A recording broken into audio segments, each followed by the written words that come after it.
So hello and a wonderful good afternoon to all of you again.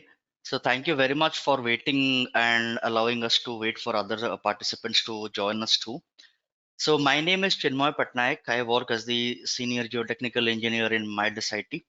So I'll be the host for your session today. And so today, as per our agenda, we will try to cover a slope stability analysis for a complex slope under rainfall conditions.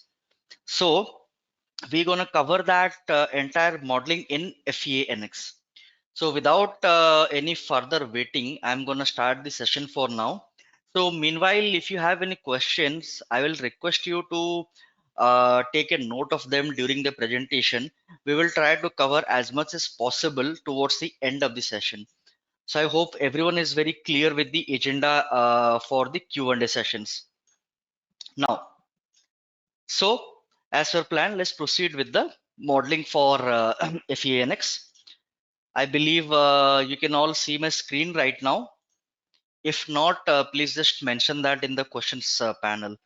And meanwhile, during the session, if there is any glitch that you are facing, again, please feel free to post them in the questions panel.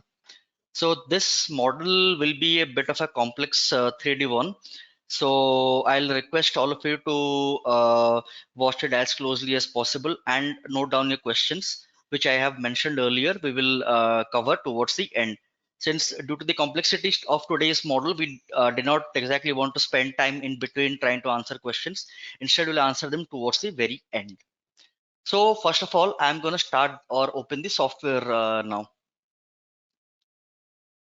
So some of you are users of GTS NX, or some of you present today have previously used GTS NX, and some of you are quite new to it.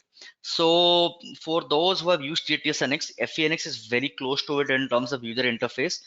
There is a bit of difference, but again, in terms of sheer commands and the user interface, they are almost 99% similar. So those of you who have used GTS, they can clearly jump into FENX without any issues with the modeling or even with the UI. So this is how the interface is going to look like when we open up FEA NX. And first I'll go to new and I'll create a new document. So in terms of project title, you can write whatever you want.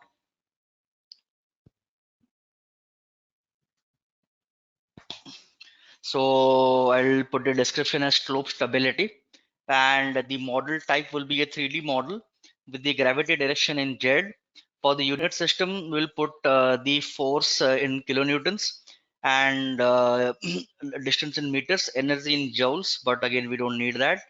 And the time frame as in seconds. So basically SI units, and rest will be kept constant like the acceleration due to gravity and the plane strain thickness. Here we don't have any plane strain element, so we don't need to focus on that.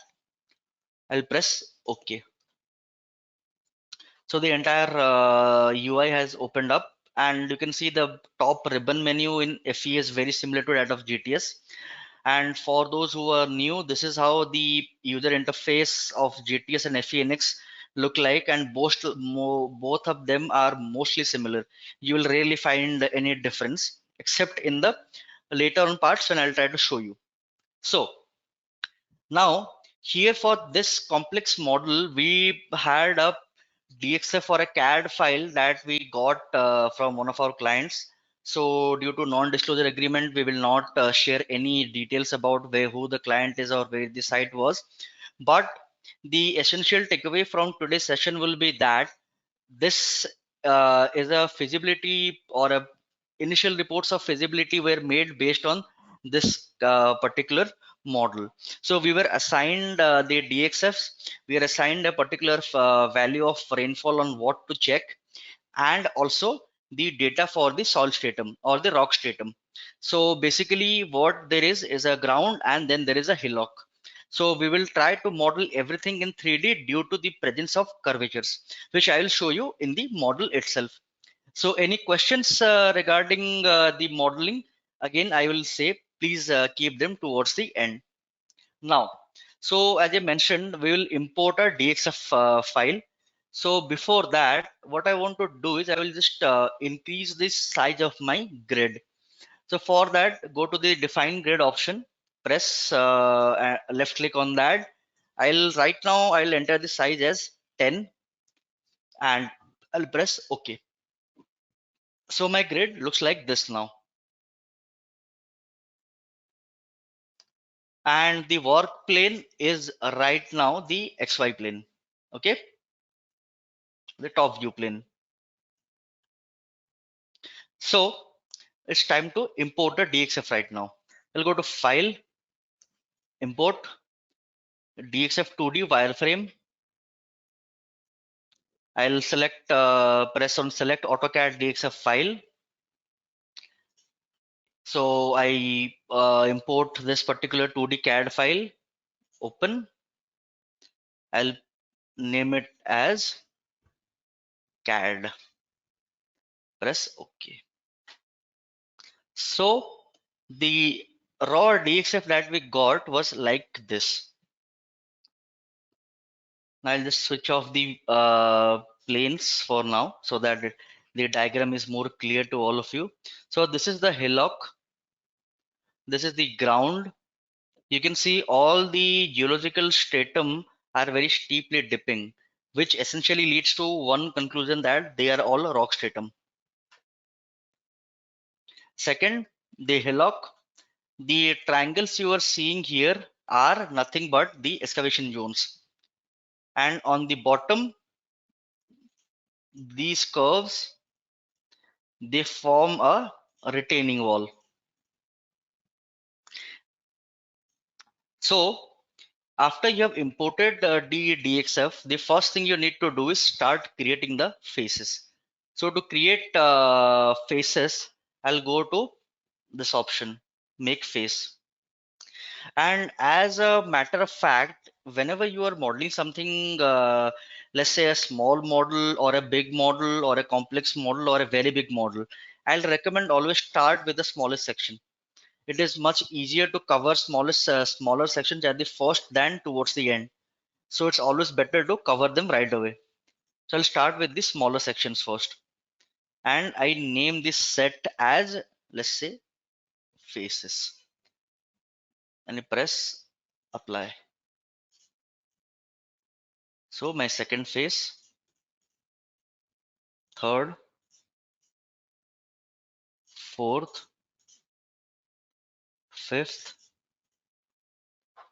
sixth.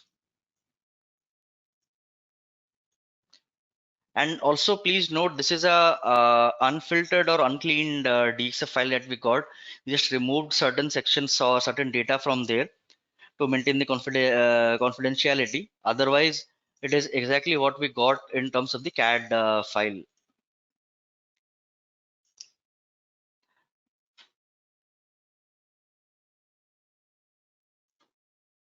So we keep on doing that until we are finished with the creation of the faces.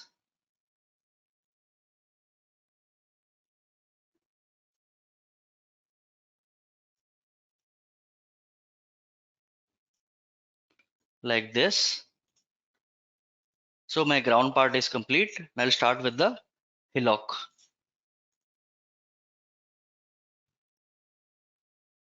The top end of the hillock, the excavation zones,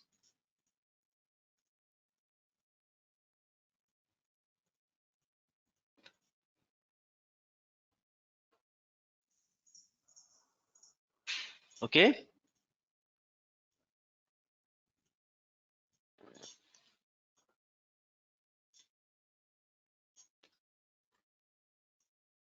like this.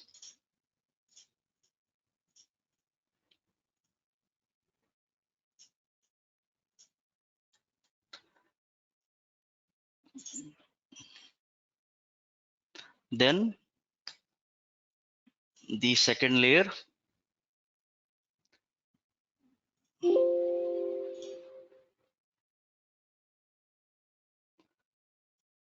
So when you create a face, you have to ensure that you select all the edges that form the closed domain. If you miss an edge, you'll get the same warning sign that I just got right now a couple of seconds back.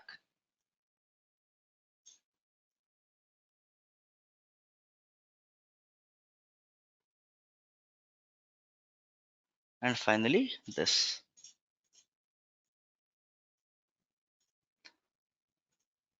Okay, then we press OK. So there we have it. We have converted our 1D element to 2D element. Now the progression of numerical modeling is that you'll create first 1D element, then the 2D element, then the 3D element. Okay. So our first phase is complete. That is creation of 1D to 2D element.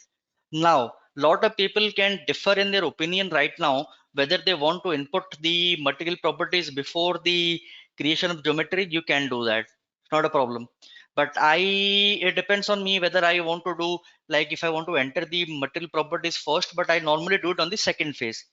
So I'll enter the material properties and discuss about them only after I have finished with the geometry. So for now, in the geometric part, if I switch off the faces, we are left with the wireframes. Okay. So for here, what I'm going to do is to maintain more clarity, I'll merge some of the faces so it's easier for us. Again, we can get a CAD file in any format, but again, it is always on us to simplify a model. So we need to simplify a model as much as possible to ensure that we do not face any problem when we are modeling it. So for that, what I'm going to do is go to Boolean surface, and I'm going to fuse these two surfaces into one zone, and I'll click on the merge faces option. Okay, I'll fuse this one, all this into one, and they will form as the basis of our retaining wall. I'll also join these two and I press OK. So my retaining wall, my backfill, my first excavation zone. So what I'm going to do now is I'll go to select all option, right click and press random color. The need for random color is there because it is very easy to distinguish all the different faces from each other. Otherwise, it becomes a hassle. Okay. So the next phase of this will be conversion of 2D to 3D. Now you may have the question in your head how to convert that into a curve section. So to convert that into a curve section, GTS has that option called as sweep. So which we're gonna cover right now. Okay. So what I'll do is I'll activate the grid. Hmm. Then what I'll do is I'll go to the geometry part. Before that, I'll just change the size of the grid. I'll change the unit from 10 meters to 2 meters, and the size to, let's say, 150 units. That means 300 meters on each side. And I'll change the view from top view to, sorry, from front view to top view. So I'll go to define a work plane. Here, press OK, and you can see it looks like this. So now what I'll do is I'll just switch off all the faces so that I want to create my arc section or the curved section. So the curvature of the section, it depends on what project you are working on. For us, it was a gentle curvature, not too high. So I'll go to 3-point arc section, select the middle or the 3-point arc creation, start point, midpoint, and end point. Start point my being here in the origin. Since the curvature was gentle, the second point will be at a distance of around 100 meters. And finally, the curvature ends at around a distance of 210 or 220 meters, like this. Next, what I'm going to do is I'll use this curve to sweep or create the curvatured faced solids. So for that, I'll switch on or switch off the grid, and I'll activate all the faces like this, and we will start with the creation of the solids. So I'll just deactivate the coordinate axis, and I'll go to protrude sweep.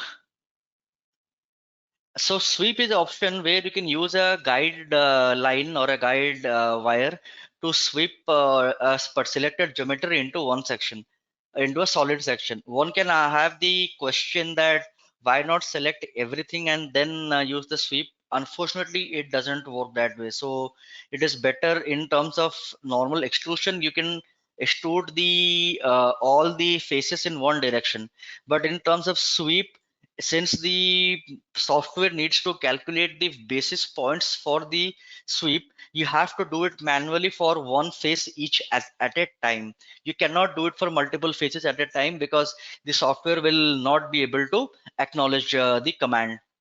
So I'll start from bottom to top.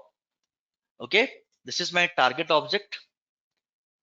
Then I click on select guide. I go to the top section selection menu, select the edge, and for the geometry set I name it as solid. Press apply. So you can see we have a curvature based solid now. Similarly, we'll keep on doing this for all the solids now. Edge, select the guide, press apply. My target object on the bottom, select the guide on the top,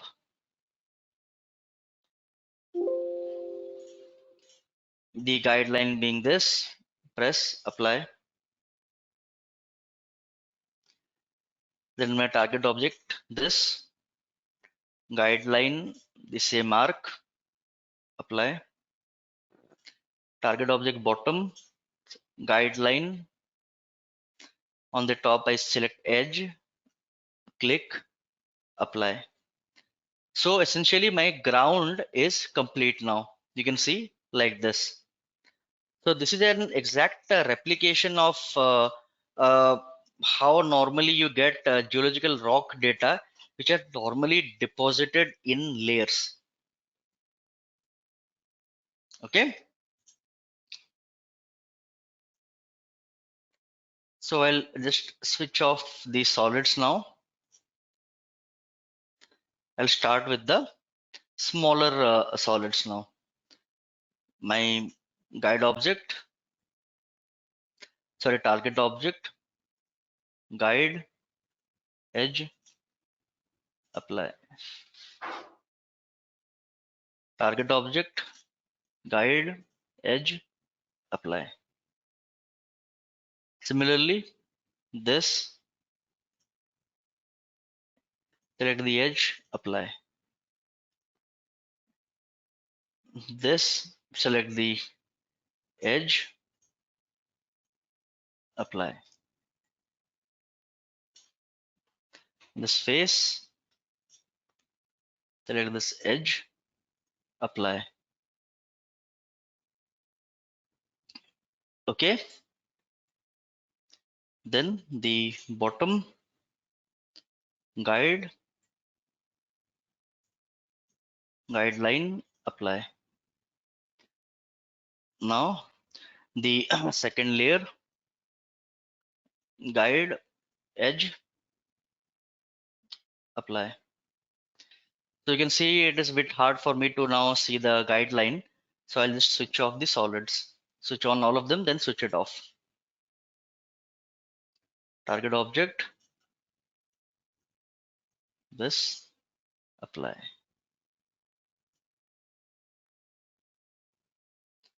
So we can see on the left side which all sections we have completely covered and which are left behind. The small part or the base of the retaining wall is left, and the outcrop soil layers and the excavation layers, they are also left. So switch it off. I'll select the base of, I'll select right now this. Same procedure.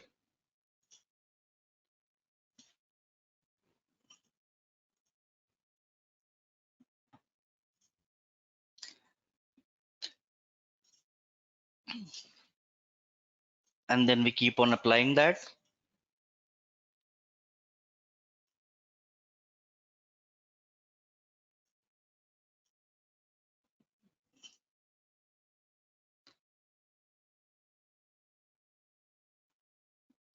Select the final excavation, edge, apply.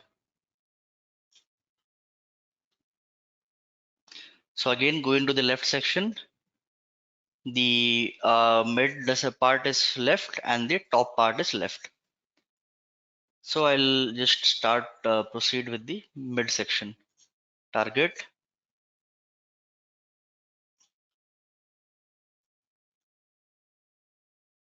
apply, target, apply.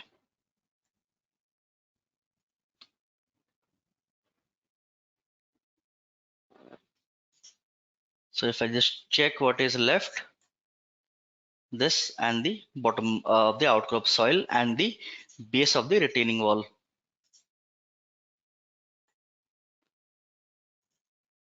Select my target,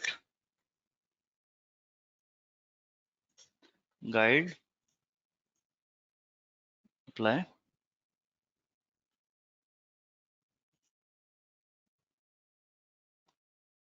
Two more,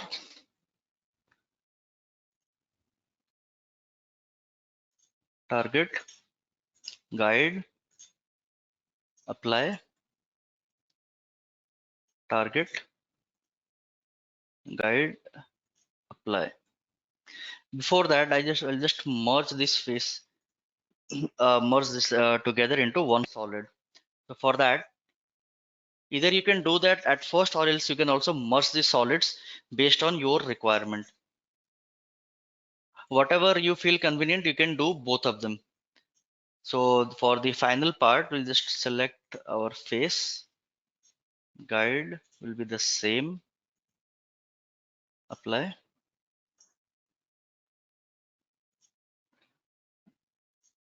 The same procedure, press OK. So when I activate all these solids, you can see all the solids have been created now. Okay, so I'll just switch off the faces.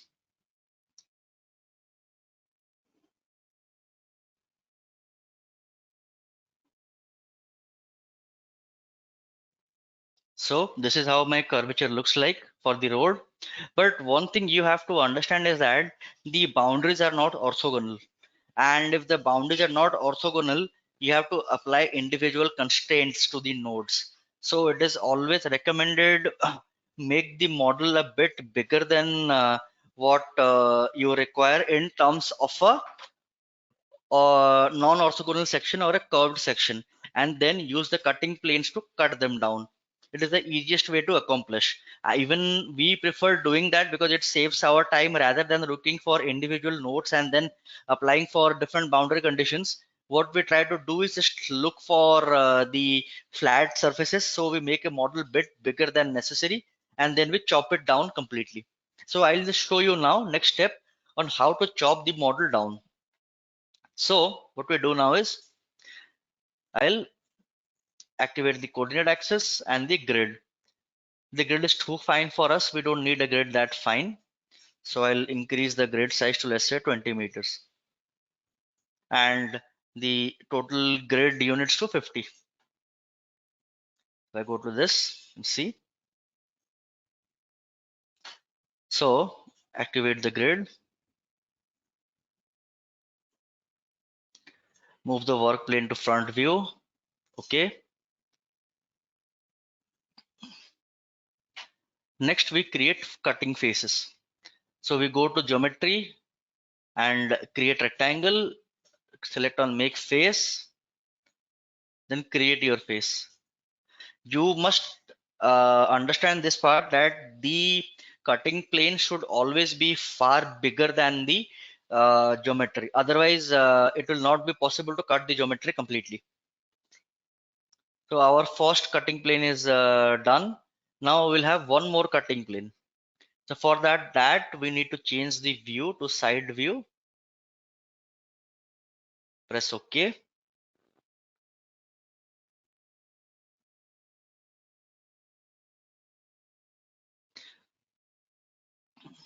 Hmm?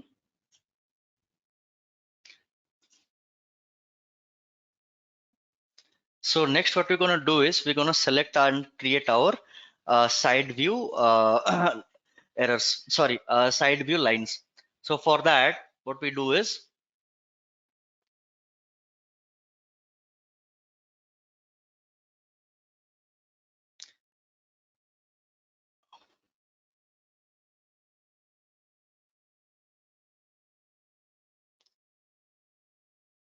okay. So what I'm going to do is I'll shift this towards this section onto this particular edge. So what I do is go to geometry, translate. Before that, I just need to know the location of this particular point. So I go to this point option, go to 3D. You can see the exact coordinate. In the Z direction, it is 175.309. So what I do is my target object, direction, Z, distance, minus 175.309. Use preview. You see, it is already there. Either you can do it that way, or you can also do it in 175.3. You don't need to be completely accurate. Bit of an error is fine. We don't need to be, that clear into our locations. So what I'm gonna do now is I'm gonna create divide the solids to make them completely straight. Okay. So for that, I go to solid divide. For the target solids, I select all. My tool surface is this. Geometry set solid and I press OK. So now you see when I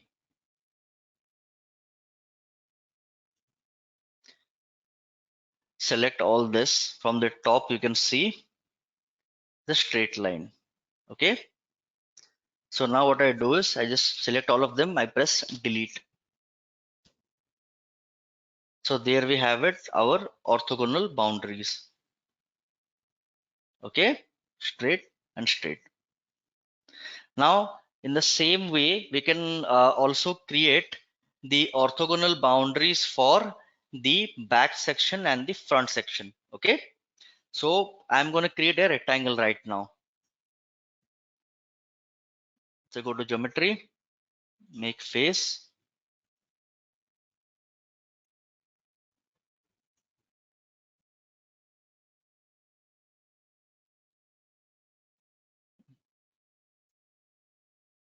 Okay.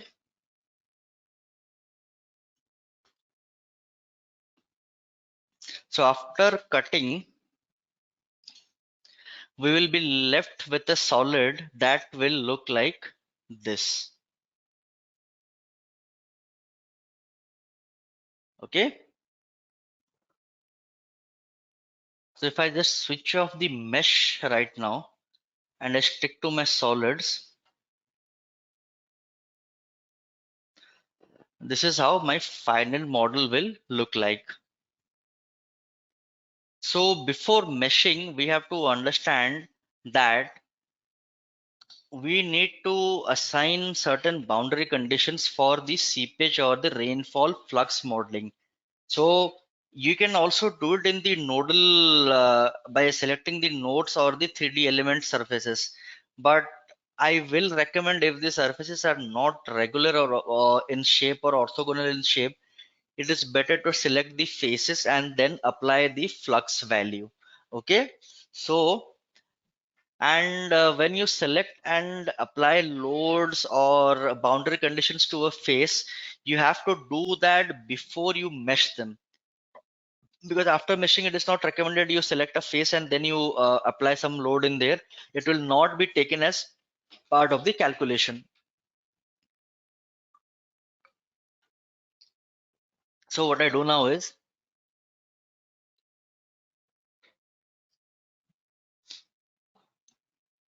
go to geotechnical analysis, then I select flux. I select surface flux.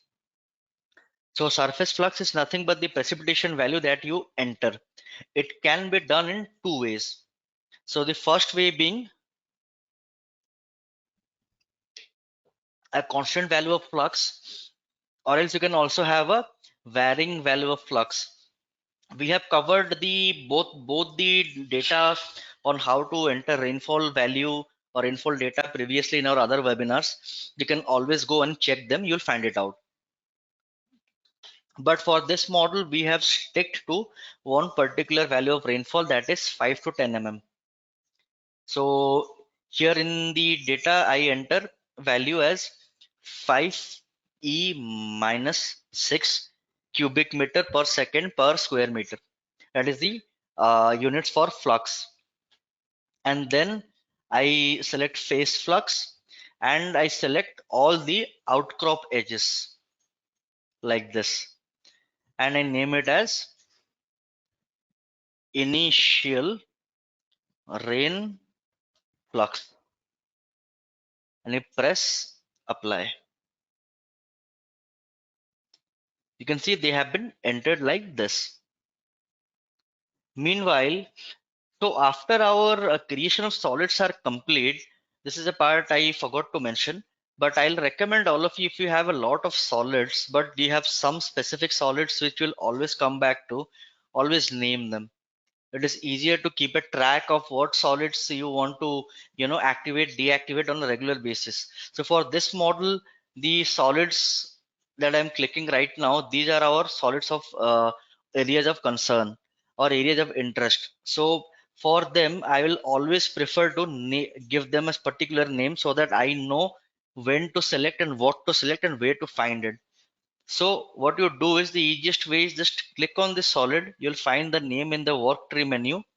Click on the name, press F2, enter the name. So for me, it is excavation 1. Since the excavation will be from bottom to top, excavation 1, 2, 3, 4, 5, 6. Okay. And then in the bottom, we have the retaining wall like this and the backfill. So the same value of flux will be entered to all the faces based on the excavation plan. So here we were told to take a look at the plan that this part will be excavated first, and then after the excavation is done, a retaining wall will be set up, and this is the backfill soil. Then this is our first layer of road. Then our second layer of road. Then our final third layer of road, with an average local slope angle of around 36 to 40 degrees based on the slope angle of the outcrop soil or the outcrop rock in this case. So to get the slope angle, what you need to do is go to the selection option in the measure tool, angle between 3 points. So right now we know that this is an obtuse angle. So all we need to do is just subtract that from 180. So the slope angle is around 45 degrees. Okay. So that is why we will see at what part the slope will fail, because this is one of the hints that you will have, that okay, for some parts of the slope it will be fine, but for the other parts it will not be fine. And that is only because I have not disclosed the data for the geological stratum until now, which I will do when I start describing the material properties. So before going to the material properties, I'd like to ask of you, is it clear the entire geometric section and how to enter the value of flux on the particular faces?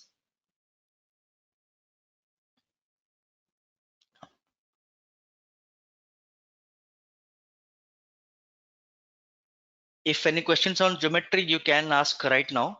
Otherwise, we'll proceed to the material models.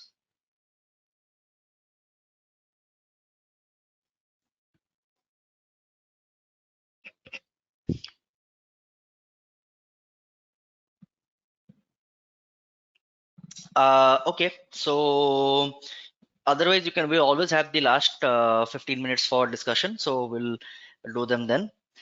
And this is how you'll enter the value of the flux as I shown you here. Now time to discuss the ground profile and the groundwater level and the various input material properties.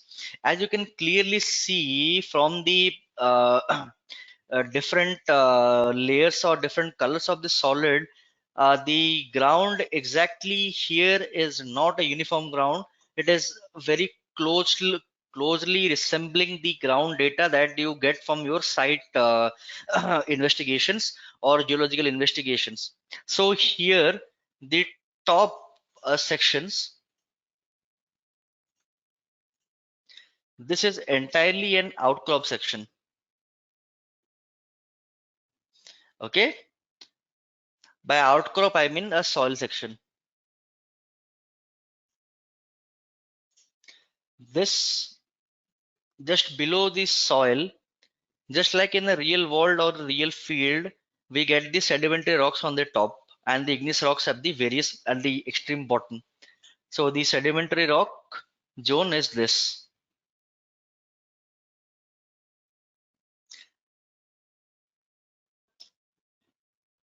Then comes the metamorphic rock zone, that is this. So on the hillock and just adjacent to the ground on the hillock, what we have here is fragmented granite, and just below that we have intact rock or intact granite. When I say intact, it doesn't mean that the data is for the exact intact rock, but the amount of fragmentation is quite low as compared to the other sections. So this is how the ground geological profile varies.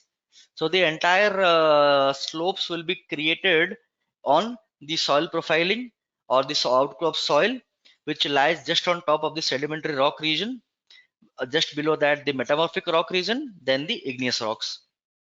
So I hope the geological distribution was clear for all of you. Now it's time to go for the material properties.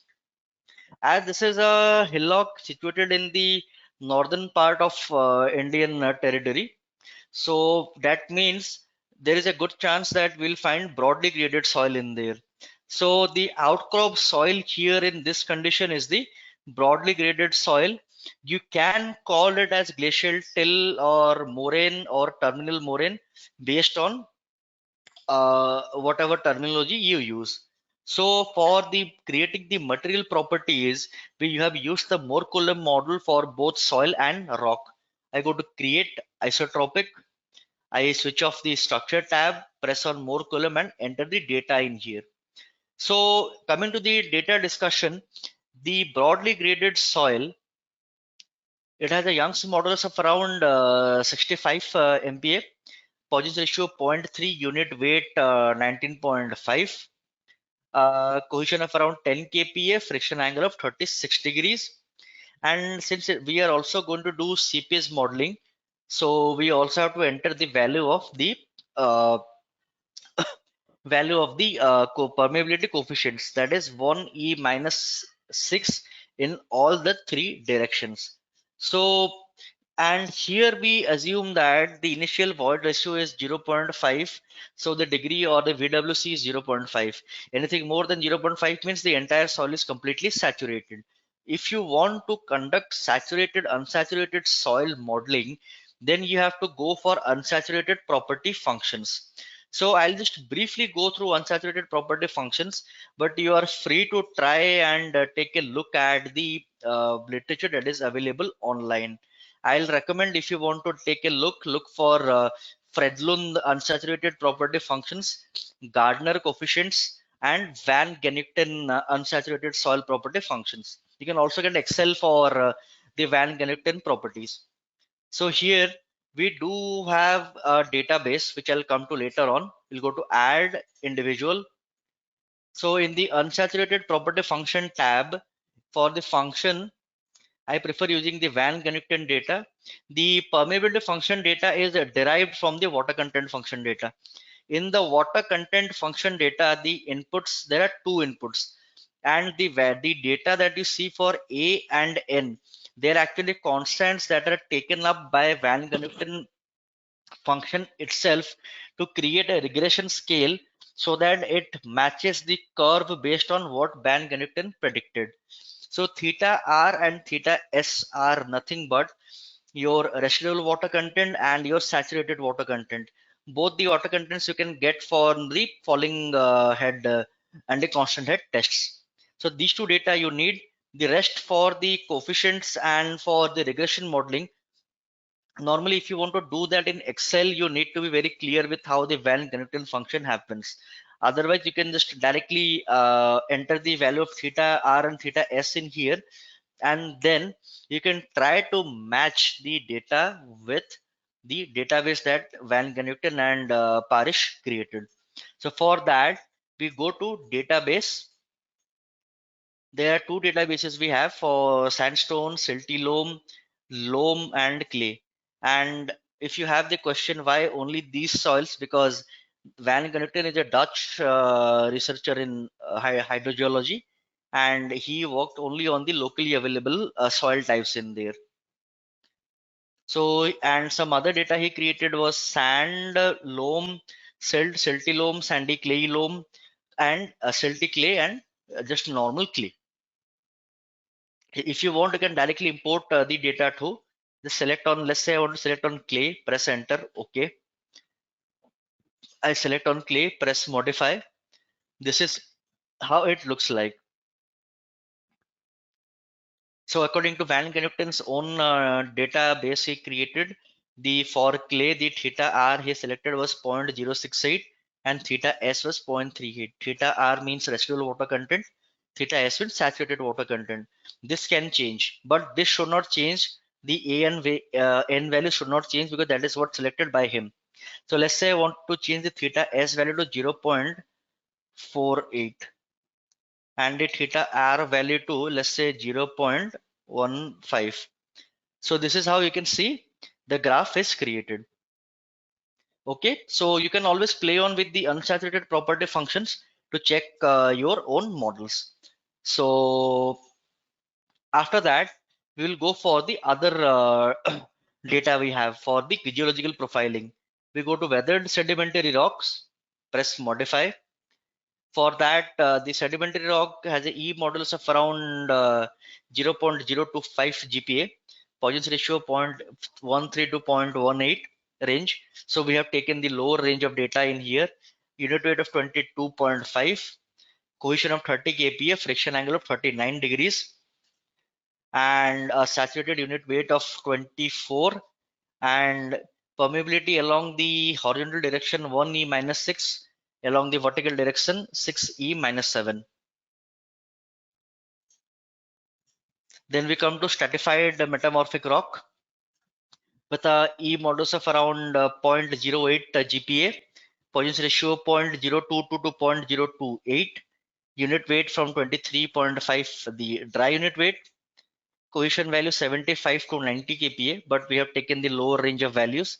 Friction angle 40 to 46 degrees, variation we have taken the 42 degrees.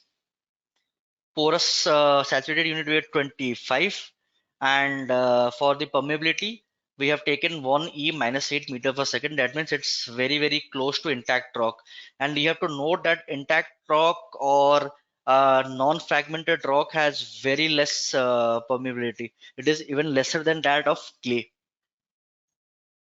Then we come to the fractured granite or the hillock granite with a E modulus of 2 GPa, Poisson's ratio 0.35, dry unit weight 27, cohesion 100 kPa, friction angle 45.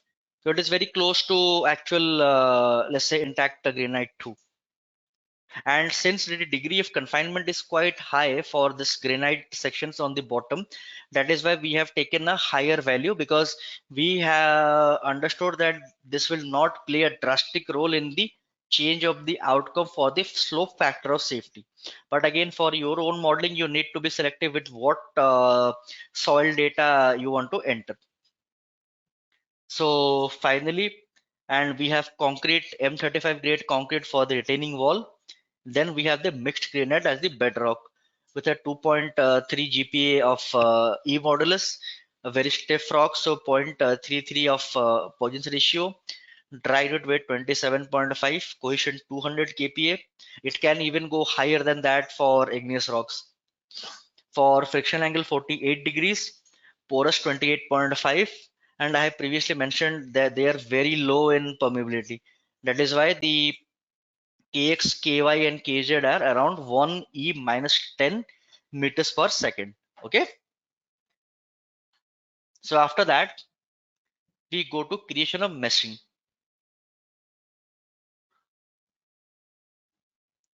So I hope the geometric and the material property input part was finished, clear for all of you. Before that, I'll just show you how to assign groundwater level quite easily. So I'll just switch off the top layers in here. Okay.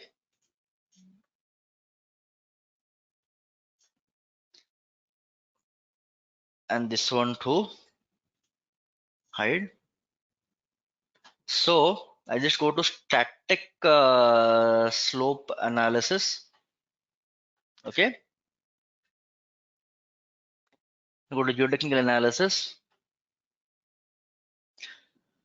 Select water level. So water level are all these faces.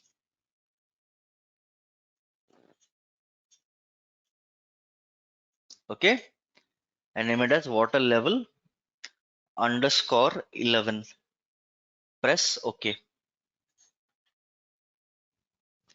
So that means that is our groundwater level that we will use for static analysis. So below that, we assume that the rock or the soil or whatever there is, it is completely saturated. Above that, it is unsaturated. So we'll wait for the rainfall until a particular degree of saturation is reached. So it essentially means that this is where the phreatic level will mostly lie post rainfall. Okay. So then we go to the meshing part. And as I have mentioned, always start meshing from the smallest to the largest section. So I'll not cover the entire meshing part. So I'll just show you 2 or 3 sections how to mesh them. The rest can be done exactly same way.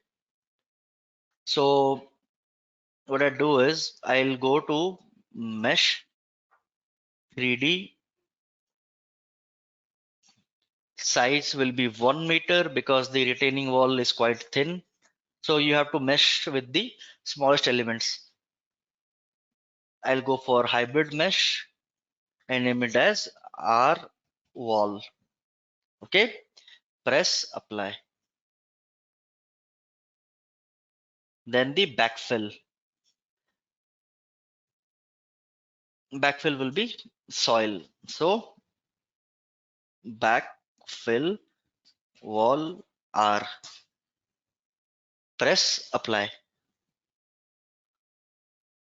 Now, as per the excavation levels, excavation 1. So these are all soil layers. So I'll start with EXX1. You can either do it that way or you can just select all the excavations like this. I'll enter the size value as 2 because we also don't want a very fine mesh because it will only improve the computation times. I name it as EX11. Press OK.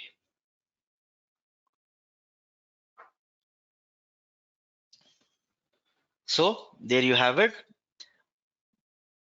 it is more of an automation process just to speed up the meshing here. So now after that, what we do is we'll go to the boundary conditions or the constraints.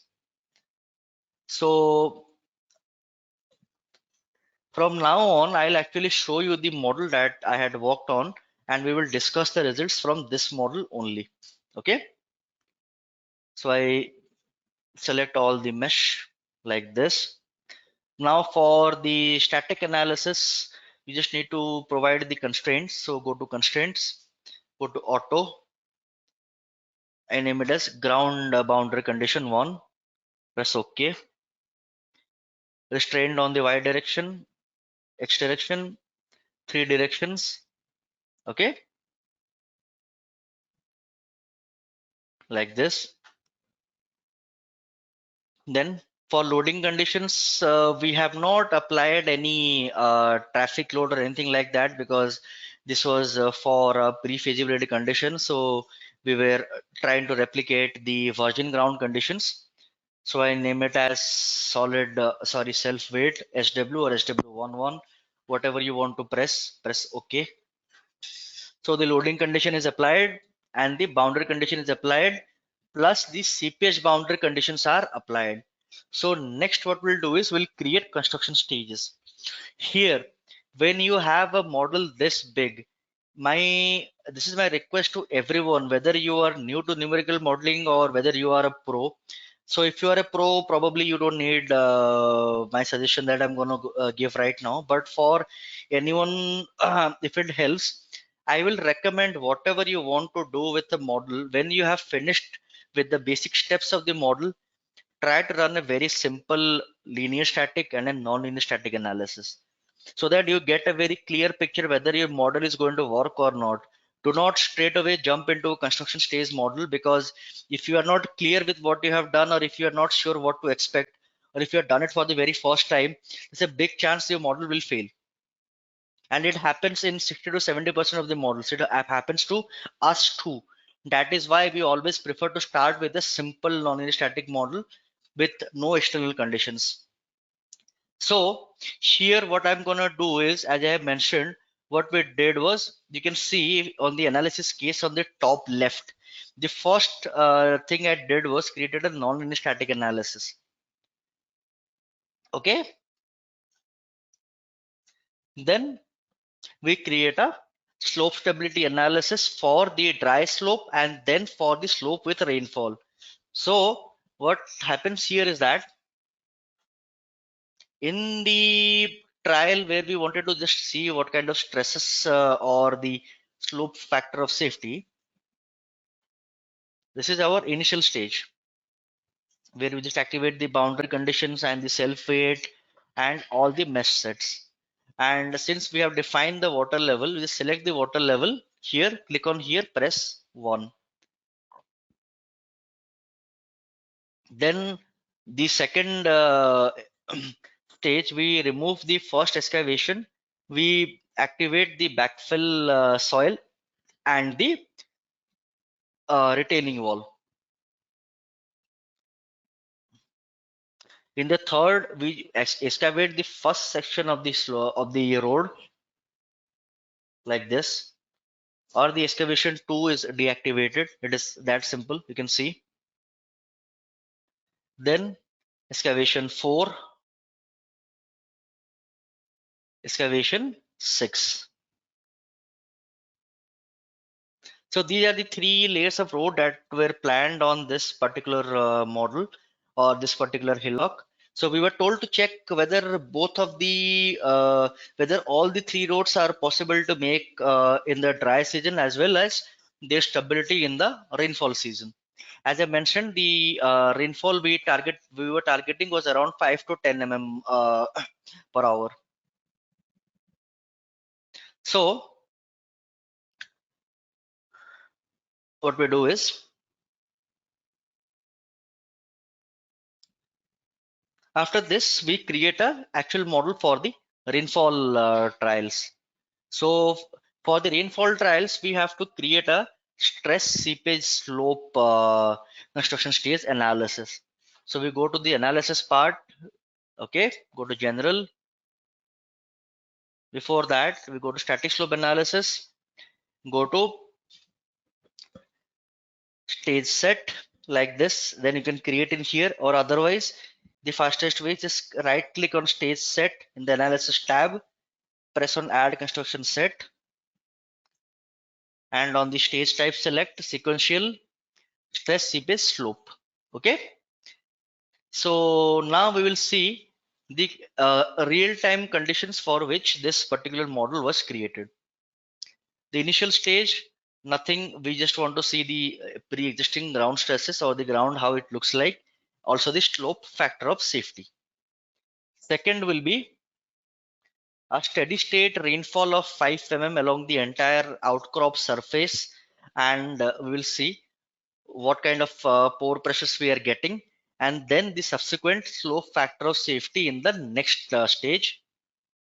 Okay, in the fourth stage, as I have mentioned, the first excavation is taken out, then we install the retaining wall and the backfill, then we activate the the rainfall stage or this seepage stage for the first excavation of road. So here what we do is we start with a seepage, then we go to the stress analysis. That is the correct way. Or either you can also do it like you can excavate and then look for the the seepage analysis. But recommendation will be to start with the seepage and then go to the stress analysis. So the seepage will be stage will be the excavation to rain. Then we go for the SRM analysis. Similarly, excavation 4, we start with the rainfall event in there. Then we go for the stress analysis. Then excavation 6, and then the steady state rain, and then the final slope SRM. So our goal was to see until what during the actual seasons. See, this in a hillock, the mountain roads will not be built in a single day. So it normally takes a couple of months or sometimes years to finish the road. So based on the data that we collected or we got from the assigning authority, so we were told to check until what phase this model is stable in a real world situation. So our point was to check the slope stability and the actual stability of the entire ground until which section could be complete. So that is why we took on the construction stage phases along with the rainfall from stage wise excavation, and then checking for the subsequent slope factor of safety based on the particular rainfall event and also for the dry event. So now we'll go and check the results.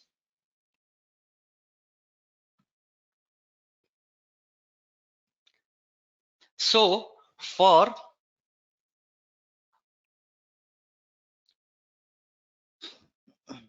as I mentioned, I always start with a simple non-linear static analysis just to see on a real world how the ground will look like.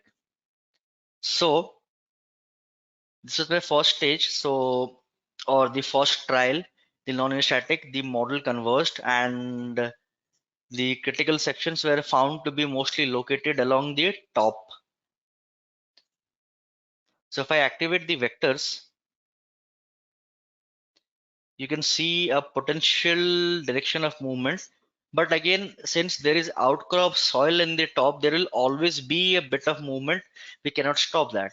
So it is around 2 centimeter for at a couple of places. It also depends on how much tolerance limit you have. Okay. Then the horizontal movement.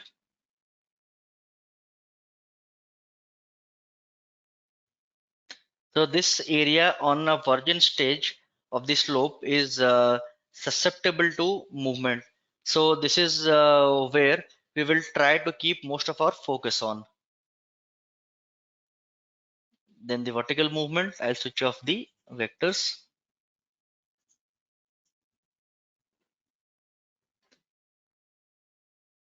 Now the stresses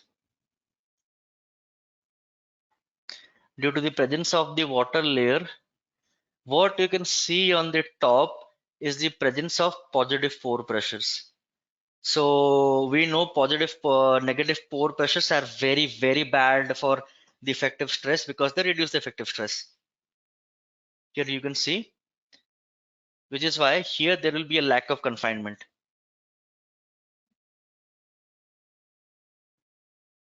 So if we look at the strains localization for the virgin conditions, you go to strains, select Emax shear. You can see the localization of the strains. So from a very simple model, one part what we established was that the most critical section of the entire model is the crest, this area. So we will see until what excavation we are able to safely carry out the entire process, and after which part we could not carry any further, or in other words, reinforcement is needed after this particular section is excavated. So I'll directly jump into the rain, the construction stage we created for the real-time scenario. For the initial conditions,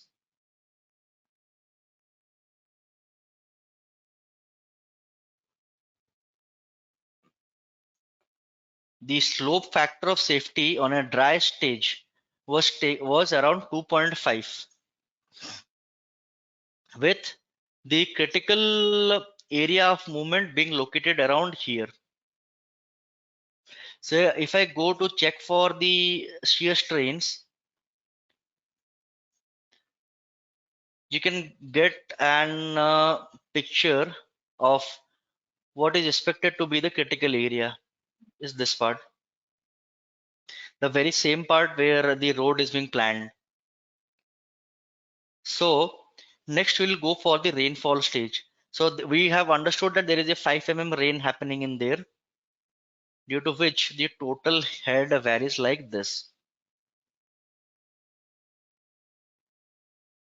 The pore pressures, then the flow rates.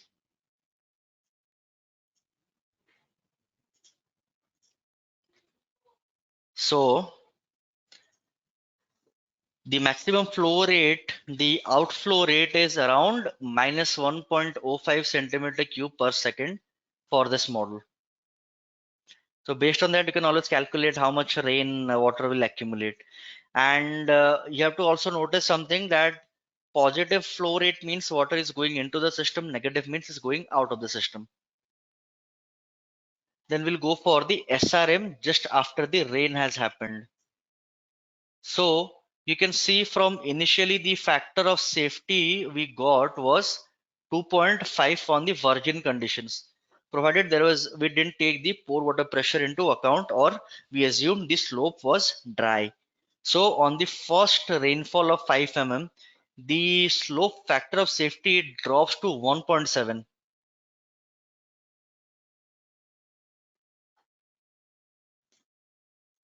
and the displacements, they are concentrated around this region. The strains looks like this. So this is the potential failure surface, the red zone. Next, we'll come for the first excavation and the wall installation.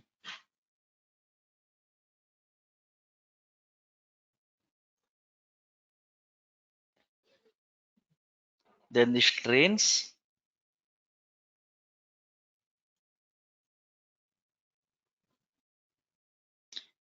You can see the critical area of movement during the installation or post installation of the retaining wall is the exact section where the backfill soil meets the outcrop soil.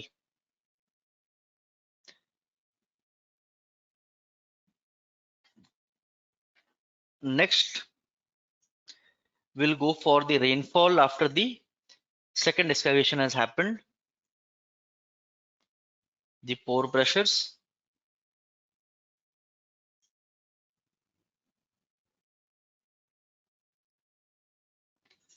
flow rates.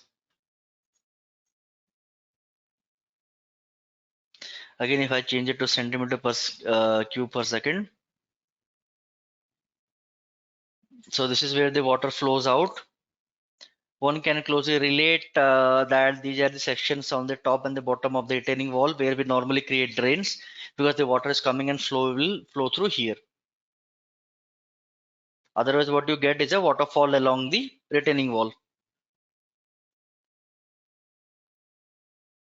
Next, we go for the factor of safety of the slope just after the second excavation and the rainfall, which drops to around 1.6, with the movement being mostly concentrated along this direction.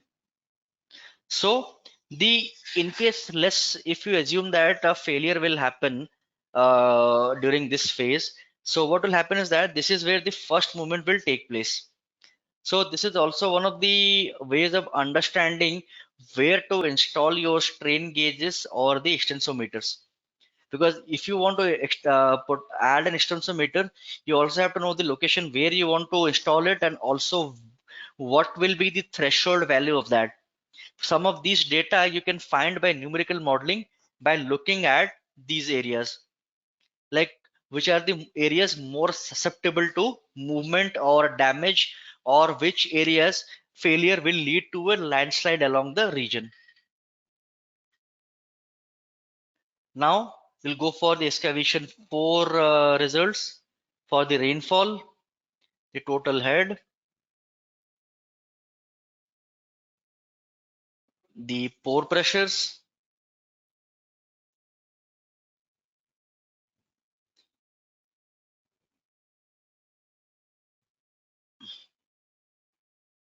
flow rates.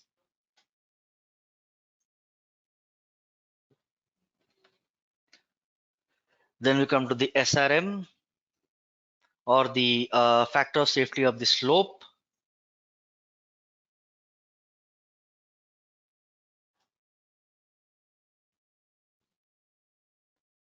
Then we check for the strains. So if you take a look, this entire slope is slowly getting deformed now. So one can conclude, and also the factor of safety has now dropped to 1.5 without any support. So the higher you go from here, it is a potentially deadly area to be, or when I say deadly, I mean it's a potential area prone to failure, because 1.5 with the rain means any area on top of that will be with the rain will be very close to either 1.3 or less than that. So an area which is filled with outcrop soil and with a dry factor of safety of 1.3 and a wet factor of safety of around 1 is an area will that is not recommended to go during a rainfall time. So, which is why this exact model diverged after this particular stage. So after excavation 4, this model diverged. That means we could not go any further. This is where the maximum displacement happened of around 1.1 meter. If you look at the vectors, this is the eventual area of movement, the horizontal movement, then finally the strains.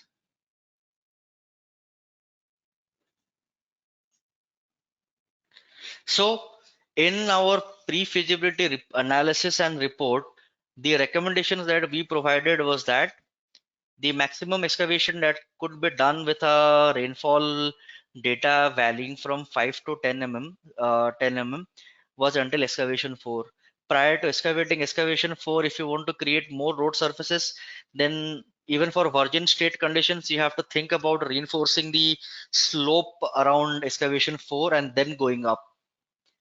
So in terms of reports and in terms of the modeling analysis and the results, this was what I wanted to show all of you today. So I hope everyone enjoyed the video.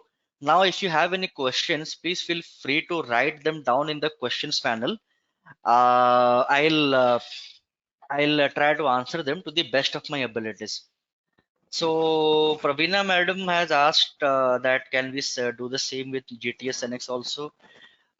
So for our other attendees, Praveena madam is one of the research premium researchers in the rock mechanics division in NIRM, and we are very thankful for her for gracing us with her attendance. Madam, yes, the same thing can be done in GTS too. We will share the video with all of you, so you can always take a look on how to proceed with a real-time model with accurate ground data. Otherwise, you can always contact us in our ticket portal. We will help to answer you that. So I got a question from Mr. Manjunath, or I'll try to refrain from using any appellation or gender appellation. So Shri Manjunath ji has asked us how to validate the model. So my question is that what do you infer when you say that how to validate a model? So Engineer Manjunath, please do let us know what do you want to infer with the validation. We'll try to answer them. Any other questions for all the participants? Um, so I have got a question. This is a very good question from Engineer Shahid Makbul Mir, that how would I be able to model drains in order to increase the factor of safety in GTS NX? So yeah, you can say GTS NX or FE NX, both of them work the exact same way. So to model drains, you have to understand, to model drains, you have to ensure that what you do is, for a geotechnical model, you cannot directly create a fluid flow through it. So what you do is, to create drains along the way, you can always go to geotechnical analysis. So let's say I have a drain. If I just deactivate certain sections, let's say excavation 4, excavation 2. So please watch it very closely. So if I let's say that I have a drain that is going through here. So the next question will be, for a drain, the pore pressure will always be 0. So what you can do is, you can just directly go to this assign a nodal head. Just give out a pressure head to these regions. The pressure head, for 0 pressure head, means these are acting as drains. The water will seep through there and go through there. Okay. Any other questions, anyone? Also, one more thing that everyone needs to acknowledge for a model like this is, you saw in when I showed you the input material properties, the permeability was very, very low for all the layers in here, soil and rock combined. So one of the takeaways from this model is also that the slower draining slopes have more problems with factor of safety rather than faster draining slopes. So the same concept also applies to earthen dam cores and the shells around the core. The better the drainage, or the faster the pore water pressures dissipate, the better it is for your slope. The slower they dissipate, the worse it gets for the overall slope factor of safety. So I have got one more question from Engineer Manjunath. Whatever results we got from the analysis, how to check whether they are exact values or any errors? So Engineer Manjunath, let me mention it just to you and all of others very clearly. If you are looking for exact values, probably you should not do numerical modeling. We should not check for exact values. Numerical modeling. So all of you remember, I mentioned that whenever we were giving inputs, we had a range of inputs. Okay. So for basic range of inputs, you will have a different answer. What you need to do is create a parametric analysis or a sensitivity analysis, that this is the range of data I have, and this any data or output I get from a numerical model lies under this range. If you do not have that range and you are looking for exact values, it is not exactly recommended to do in a computerized model. So that is how you validate your results. Otherwise, you can always go and do a simple 2D LEM analysis or hand calculation for the slow factor of safety, and then try to check on that with a comprehensive analysis. But what you might get wrong in there is that you will not be able to do a comprehensive analysis with a saturated and unsaturated slope based on the phreatic lines, because on a 2D hand calculation or a simple hand calculation, what we do is we assume the phreatic line. Here there is no assumptions. The phreatic line is as it is based on the inputs we have provided and also based on the calculation of the net external forces that we have carried out. So based on that, you will get a certain result for the effective forces acting on one particular section or the entire model, and from there the software calculates the factor of safety. So for validation of analysis results, you need to start with the material models, what inputs you have provided, then you check for what kind of data you have provided for the boundary conditions, then you check for how is the meshing. Finally, if all three of them are correct, then you check for the deviation of data results between your hand calculation and the numerical model results. So that's how you validate a model, and it takes some time to validate a model. You cannot go right away create a first model itself and then you can say it's a correct model. So I hope engineer Manjunath, it answers your question.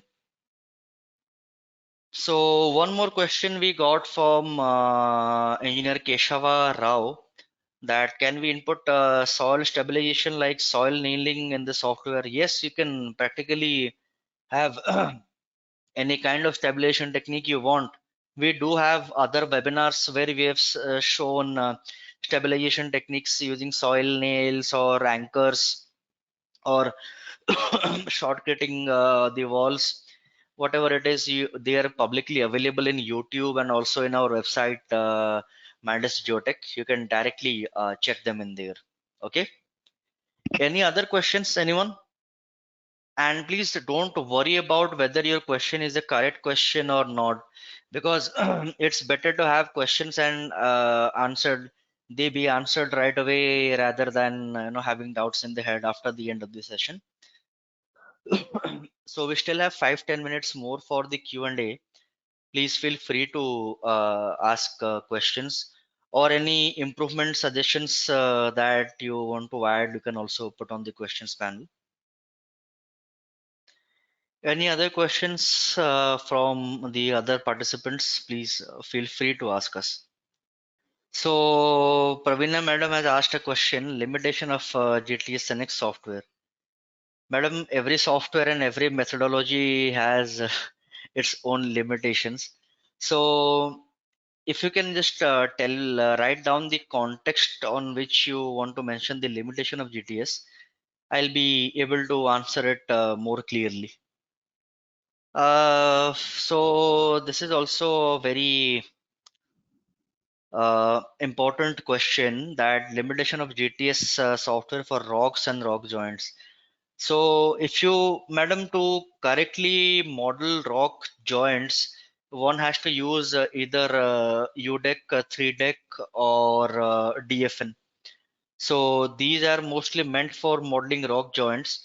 The limitations of finite element software is that we normally take them as continuum. The same model that you see, I have shown you for modeling joint planes. What you can do is you can always create interfaces. They will work as your material slip boundary and they will act as joints. So, and the stiffness value of the interfaces can be provided for whatever joint strength you have calculated from your Barton Brandis scale. Otherwise, in an FEM software, yes, that is a limitation. You cannot directly right away model joints.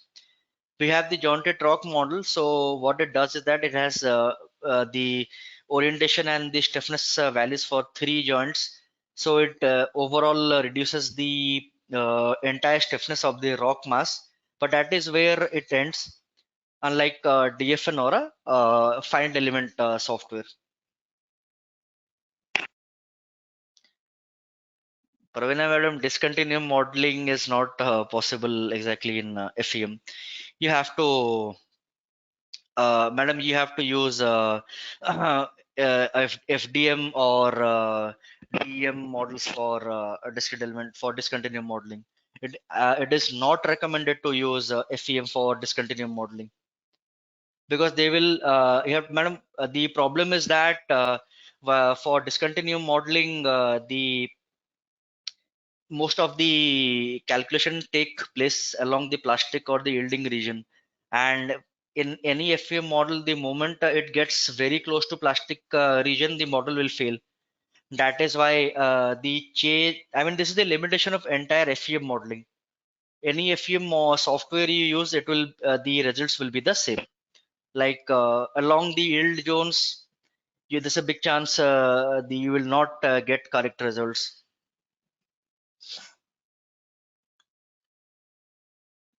So engineer Manjunath has asked a question: what is the percentage of variation in results from 2D calculation? The maximum variation should be 10%, not higher than that. Any other questions, anyone? So if there are no further questions, we will like to conclude the session for today. So on behalf of Madis IT India, I'd like to thank you all for attending today's session. So we will meet with all of you again in one of our webinars in the upcoming months. So until then, stay safe, and I wish you all the very best for your projects and everything in life. Thank you very much, and till we meet again, goodbye.